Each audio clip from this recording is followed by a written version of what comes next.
क्या 2027 में फिर योगी होंगे? तो अंदर खाने जो बहुत सी चर्चाएं चलती हैं। कई बार ये कह चुके हैं मोदी जी 29 में भी प्रधानमंत्री रहेंगे, और इस बार उन्होंने कह दिया कि ये तीसरी बार योगी जी भी रहेंगे। वो भी तीसरी बार रिपीट होंगे।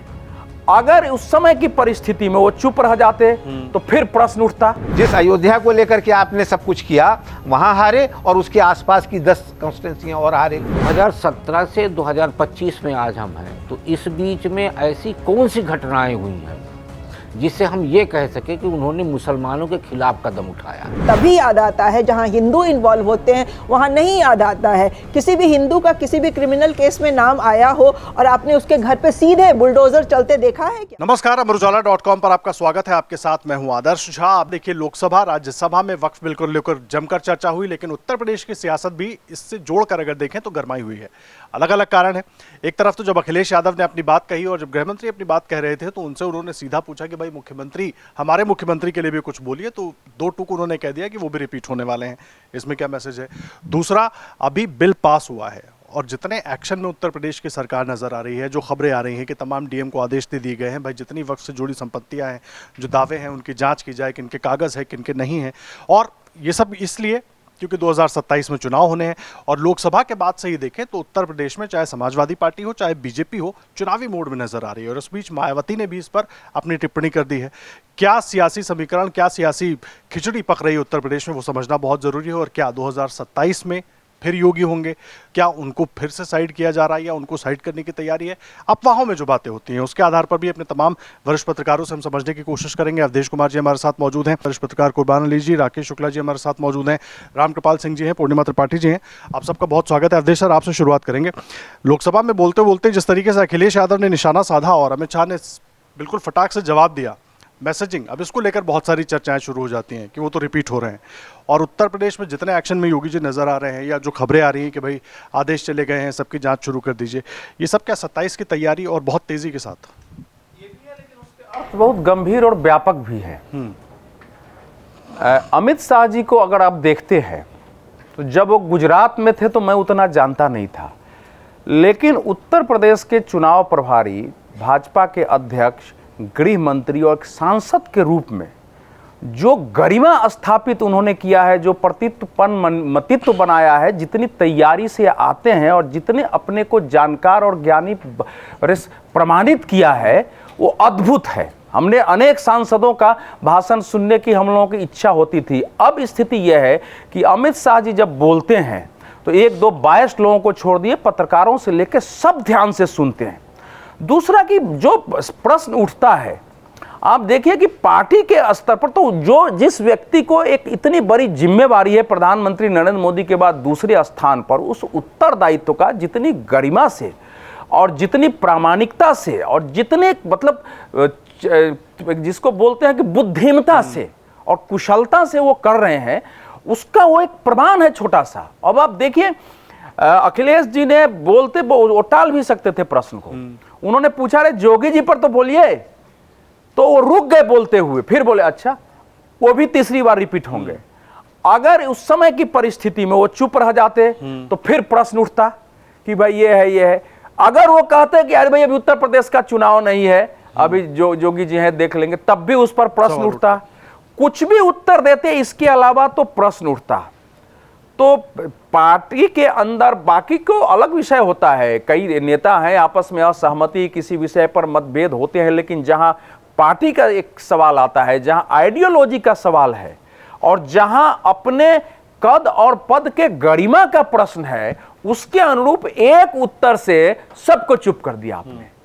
एक उत्तर से सबको चुप कर दिया। और फिर ज्यादा अब अखिलेश जी क्या जाके बोलेंगे? अब उत्तर लगातार जो भाषण दे रहे थे जोगी जी और अमित शाह में चल रहा है, उसके बाद क्या बोलेंगे?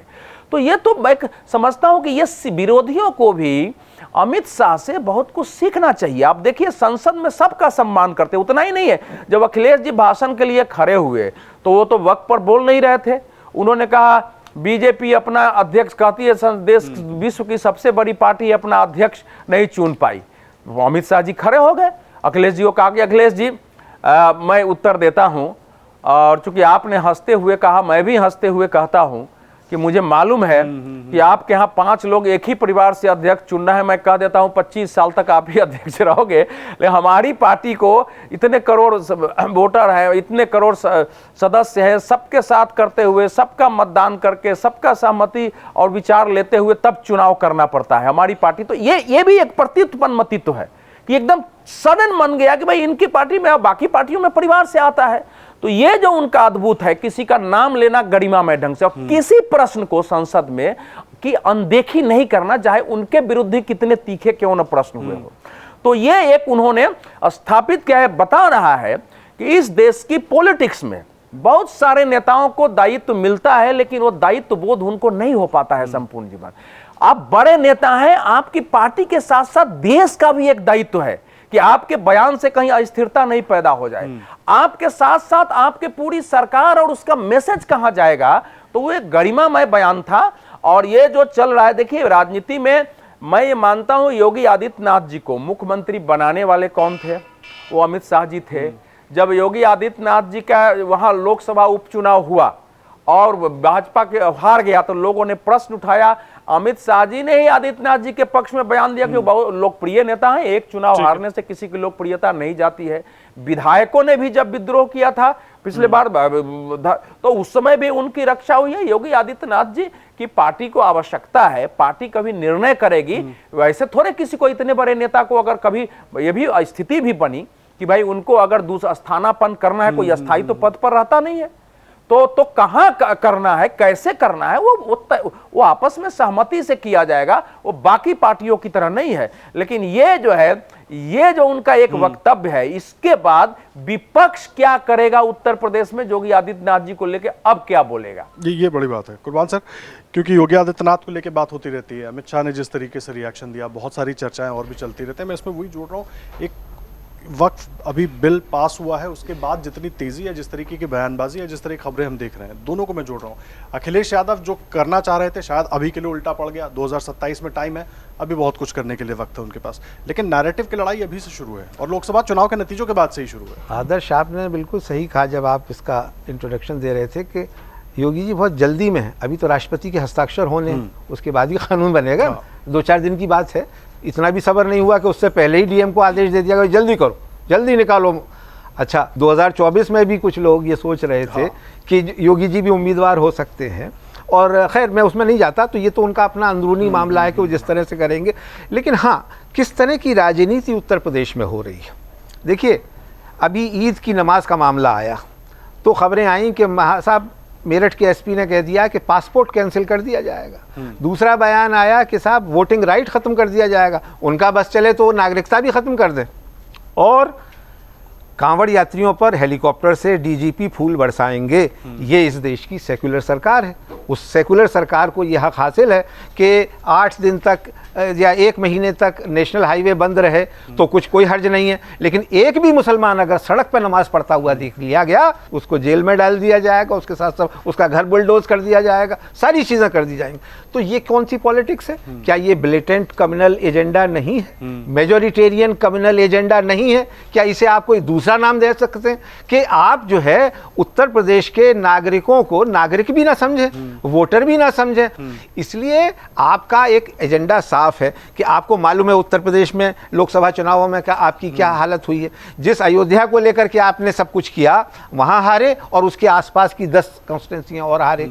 उसका कोई जवाब, कोई विश्लेषण हो सकता है बहुत सारे लोग दे दें, लेकिन मैसेज यही था कि उत्तर प्रदेश में जो माहौल बना, अगर वो अगले विधानसभा चुनाव में बनेगा तो योगी जी की तो छुट्टी तय है। जो बात कुर्बान जी कह रहे हैं, जिस तरीके से, जिस चश्मे से देखा जा रहा है, ये जो 2027 की तरफ सियासत की गाड़ी चुनाव के लिए बढ़ रही है, वो क्या केवल ध्रुवीकरण के फ्यूल से बढ़ रही है या उसी एजेंडे पर जाना है? क्योंकि लोकसभा में तो हम देख चुके क्या हुआ था। देखिए, क्या है कि आज की डेट में जो अपने योगी आदित्यनाथ जी हैं वो स्टार हैं भाजपा के, और माननीय नरेंद्र मोदी जी सुपरस्टार हैं। तो स्टार सुपरस्टार की दिशा में आगे बढ़ रहे हैं। अमित शाह जी ने जो कहा, तो मुझे ऐसा लग रहा है कि भारतीय जनता पार्टी के अंदर योगी आदित्यनाथ जी के वो स्लोगन को लेकर बहुत तेज़ी से अमल हो रहा है कि बटेंगे तो कटेंगे, एक रहेंगे तो सेफ रहेंगे। तो लोकसभा चुनाव के बाद एक धारणा बनाई गई, एक चर्चा तेज हुई कि अमित शाह जी और योगी जी के बीच में टकराव है। फिर ये भी चर्चा तेज हुई कि लोकसभा चुनाव के बाद कि योगी जी को बदल दिया जाएगा। तो ये तमाम तरह के जो विषय आए, उस सारे विषय को पार्लियामेंट में ये कह के कि अगले बार भी मुख्यमंत्री योगी जी रहेंगे, उन्होंने उसी स्लोगन को बताया कि एक रहेंगे तो सेफ रहेंगे, मतलब हम सब एक हैं इसलिए सेफ हैं। अब योगी जी के जहाँ तक ध्रुवीकरण की आप बात कर रहे हैं, तो योगी जी तो अपने आप में ही एक ध्रुव है। उनका पहनावा, उनकी कार्य पद्धति, ये सारी चीज़ें अपने आप में स्पष्ट है कि वो हिंदुत्व के जीते जागते उदाहरण हैं। फिर ये कहना कि वो मुस्लिम को लेकर उनके मन में बहुत ज़्यादा निगेटिविटी है, तो 2017 से 2025 में आज हम हैं, तो इस बीच में ऐसी कौन सी घटनाएं हुई हैं जिससे हम ये कह सके कि उन्होंने मुसलमानों के खिलाफ कदम उठाया है। अपराधियों के खिलाफ कार्रवाई करना उचित है। अपराधी के जब बार बार ये कहा जाता है कि उसका जाति नहीं होती, उसका धर्म नहीं होता, तो जो लोग मारे गए उनका कोई जाति धर्म नहीं मानना होना चाहिए।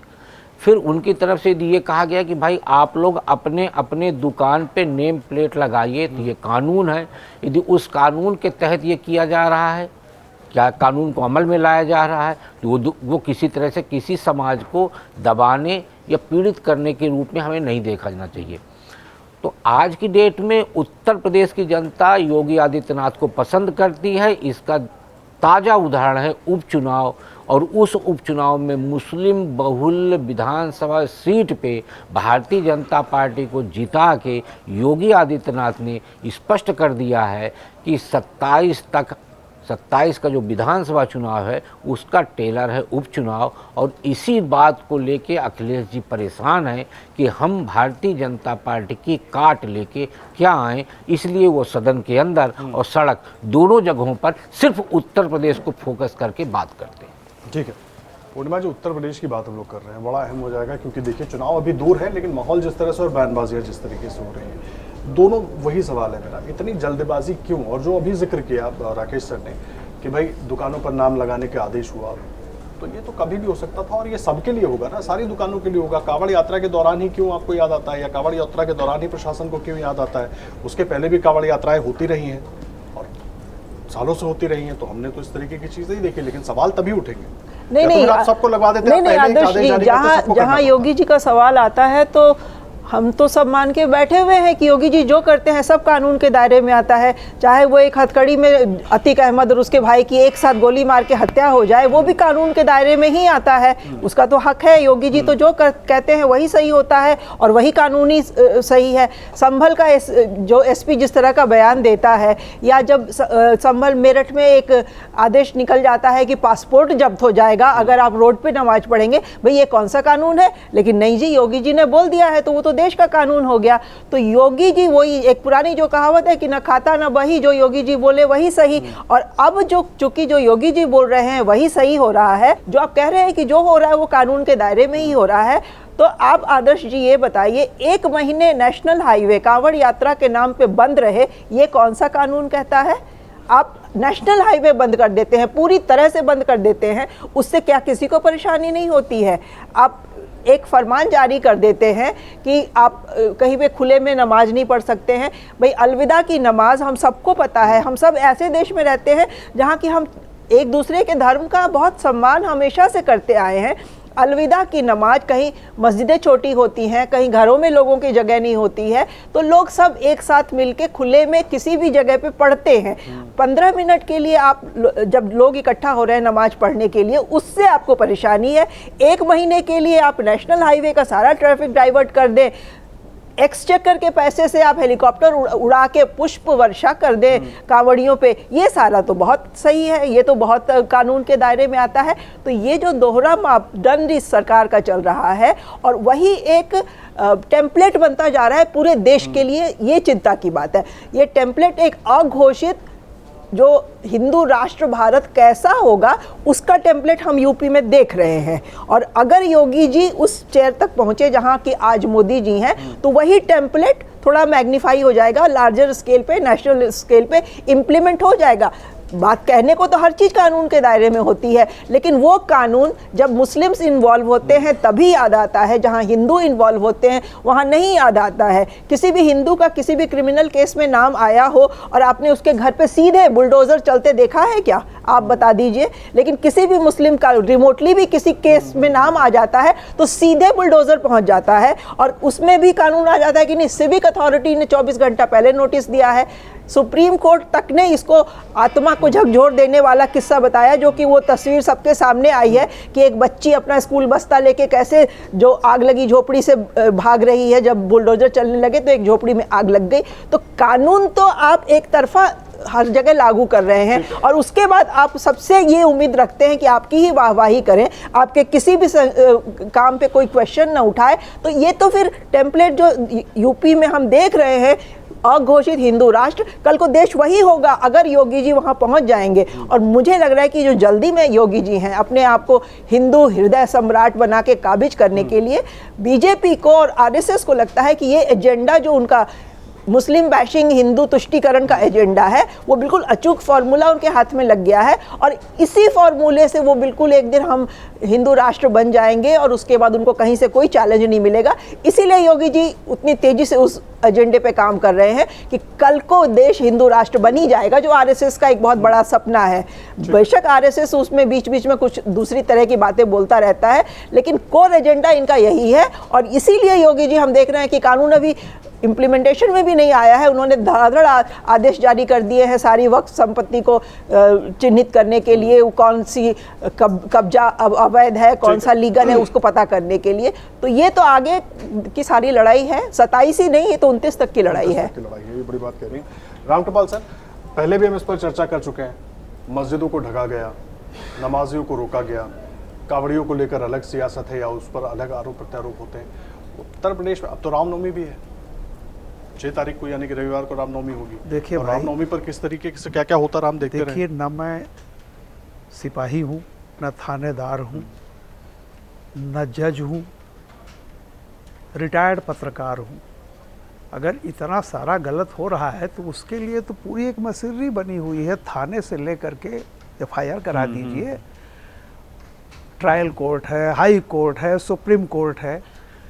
तो भाई ऐसा है कि मैं तो इस पे नहीं कर सकता, और मैंने भविष्य के बारे में न तो मुझे पता है। एक समानता कांग्रेस पार्टी और बीजेपी दोनों में है, और आज से नहीं, बहुत पहले से है। इन दोनों पार्टियों में डेवलपमेंट नहीं होता, डिसीजंस होते हैं। कौन मुख्यमंत्री बनेगा ये इंदिरा गांधी रात को तय कर लेती थी, और सवेरे पता चलता था कि बाला साहब, एक वहाँ के बाला साहब थे, वो महाराष्ट्र में जब मैं था। तो भैया बीजेपी भी वही है।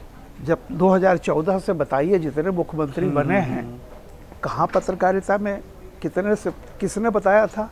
योगी भी बने जिस समय उनका नाम हुआ, उसके पहले कोई किसी भी पत्रकार या पत्रकारिता में नहीं।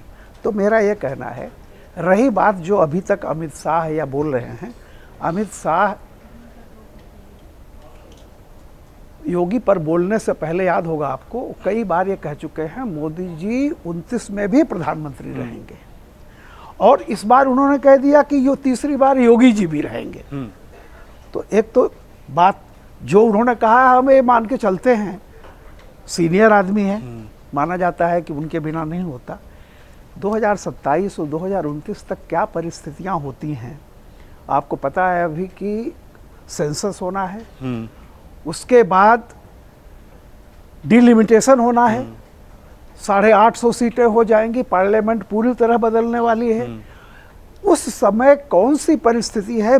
एक ही बात है जो अमित शाह कहते थे कि हमारे लिए एक ही क्राइटेरिया है इलेक्शन में, कौन चुनाव जीत सकता है। बड़ी ईमानदारी से उन्होंने बात कही थी। जो होता है फलाना क्यों नहीं है, मुस्लिम क्यों नहीं है, हिंदू क्यों नहीं, उनका कहना कि भैया देखिए winnability is the only criteria, साफ साफ उन्होंने कहा था, और हर पार्टी यही करती है। रही बात, इसलिए मैं ये कह रहा हूँ कि जो बातें जिस तरह मैं बहुत पहले शुरू में कह चुका हूँ कि अखिलेश से मुझे उम्मीद नहीं थी किस तरह की चीज़ें करेंगे, क्योंकि अखिलेश को माना जाता है उत्तर प्रदेश में जिस तरह की राजनीति है उसमें माइनॉरिटी को लेकर के जो अखिलेश का, मुलायम सिंह से लेकर अखिलेश तक का जो रहा, मुझे लगा था वक्त पर बोलेंगे और बाकायदा बोलेंगे। उत्तर प्रदेश में जिस तरफ सियासत बढ़ रही है, किस दिशा में बढ़ रही है और जो इशारे दिए जा रहे हैं उसके मायने क्या है, वही हम समझने की कोशिश कर रहे थे। आप भी अपनी राय आए जरूर आकर कमेंट बॉक्स में लिखिएगा और अपने सवाल भी छोड़कर जाइएगा और अमरुजाला.com पर बने रहिएगा। धन्यवाद। अगर आप ये वीडियो YouTube पर देख रहे हैं तो हमारे चैनल को सब्सक्राइब कर बेल आइकन दबाएं और Facebook पर देख रहे हैं तो हमारे पेज को लाइक करें। 8 मिलियन प्लस सब्सक्राइबर, आपके इस भरोसे के लिए बहुत धन्यवाद।